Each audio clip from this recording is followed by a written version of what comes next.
على ننتظر الخطار يجون. تعرفون قلت لكم سويت دولمة، اوديكم معاي اشوفكم. تعالوا تستاهلون. اول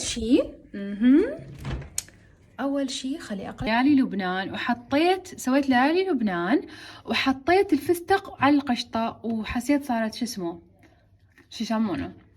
وهذا فتوش بعد ما خلطته، وهذا رمان للفتوش، وهذه الدولمة اويلي يابا تخبل راح تطلع لاجة. وبعد عندي رجل خروف شو اسمه هذا الاوفن، هذا اللي يعني فرن بالفرن. عندي رجل خروف صغيرونة راح اسوي مثل قوزي فكرة.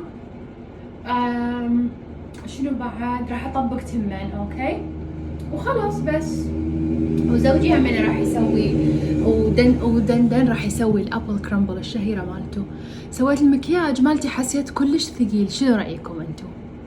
I'm not sure guys. بس دنس قال لي يعني عميق عشان رايحة على عرس، بس قال لي خلاص زوجين حلو يعني حتى ما يزعلني. وخلاص كذي خلاص ما قربوا ضيوفنا يجون، بس ان شاء الله قبل ما اروح. كلكم تسألون عن القوري مال جدتي. كل يوم احد يدز لي، يا واحد على الاقل يدز لي من القوري مال جدتي. فاني راح اقول لكم القصة كلها بريل ثاني، انتظروني.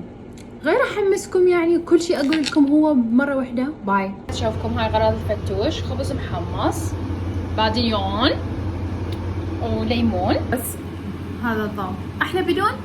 لو بالضوء معنا بالانستغرام خاص بدون.